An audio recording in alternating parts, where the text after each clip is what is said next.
Eti? Hapana, hatuwezi kwani yeye anataka tumuulizie maswali.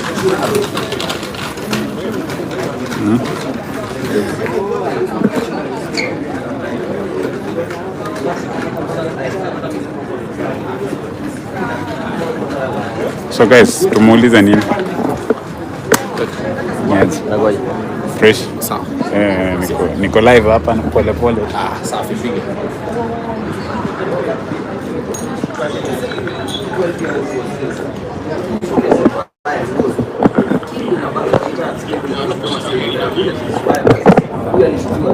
So guys, people still stranded at the airport. Watu walikuwa naenda Majuku kutibiwa, watu walikuwa naenda wapi kufanyiwa matibabu, wote bado wako stranded, and so one thing I know is that yes, thank you. Poleni guys,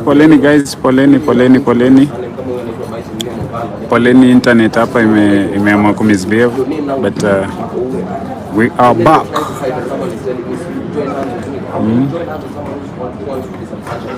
Anyone wants to collaborate with the office, and now you mobilize Kenyans to register as many as they can to have their ID in time.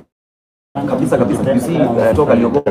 We threatened to occupy Nairobi. Niliona nisema ID now we will also organize. Continue working with us. We will organize a mass collection. So they are saying 50,000 ID back there. And we will organize a day where all of us will collect our ID. However, as we speak, we are not just speaking out of we have a petition in Congress that you say that we want a youth, we want a young man, a young woman, and a person with disability and a selection panel. We are lobbying with the religious council. We are going all there. Even the petitions that are in court, we are fine. So we are just here. This time now we are pursuing our words with action. Basically saying we want a country that has a future for people. Yes, because you see, it's just like climate change. The people who destroy the environment never live to see the consequences. People who are cutting trees all over, they are going to die. These are old men. They will not survive for anything past 20 years. But wewe who you're watching here on TikTok, you have over 40 years. Wewe ndio utaishi hapa vile watu wanachukua country that this science in deserts. Wewe utaishi hapa in 30 years. 30 years if you're an old man, you're an old woman where you're watching here. And you think that you will take over this airport for 30 years. I'm not even 30. I'm not 30 yet. I have 3 years if I'm 30. You cannot afford to let this be the status. You cannot afford to.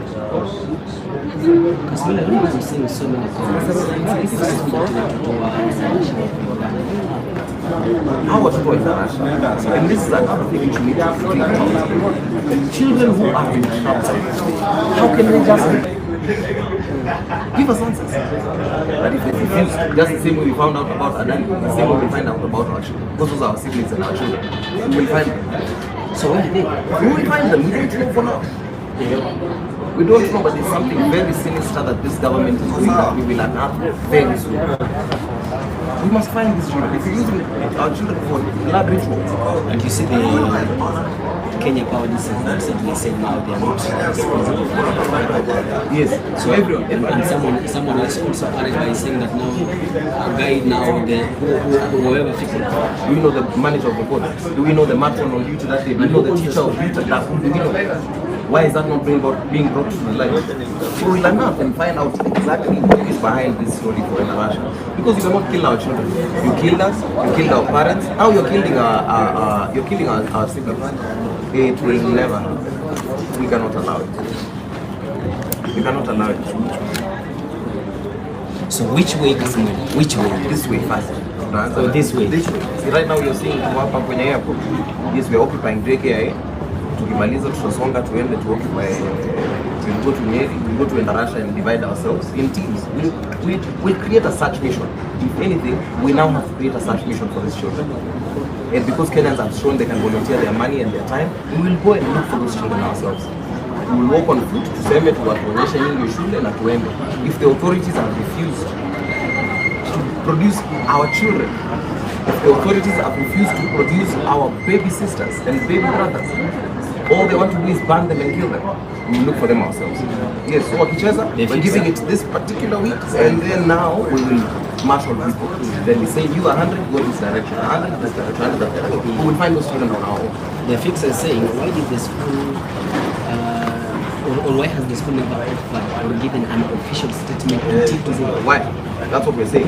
But also remember, there's a child who was running around for cross country. The parent had said, don't let this child run. And they died while running. They insisted and the child died while running. Then the best that these people can do, even the school was so shameful because the child had soiled himself. The school goes and washes their uniform and refuses the parents to come into the school. So we are sitting now, and now what we are going to do is now ensure, because schools think they can be used as morgues for children. Schools think that they can be used as storage facilities for the dead children, for children who have been killed in this country, and now they want to store them in schools. Schools want to act as cold rooms, hot rooms, where children want to chomwa kama mishikaki. Then now we are turning our eyes on schools. And there are enough Kenyans. So ukiona kwamba I turned on to schools, we keep on doing what we were doing on this other side. If you think that you have a better plan, you occupy that and you drive that agenda very clearly. Willie Chilabas is saying justice for our kids' school should be closed indefinitely. Absolutely. Flying flags half-mast is not enough. Flying flags half-mast is what happens. And actually today marks the last day. The last day. You flying a flag half-mast is what happens to corrupt politicians when they die. We don't care. Yes, when these stupid old men die after plundering the future of our country and our past, that's when you fly flags half-mast. If children die, if 21 children die and 70 go missing in school, no school should be open. It should cause a national crisis. And the problem with this government is it does not listen. It does not listen. They think that because we are no longer on the streets, that we are not working.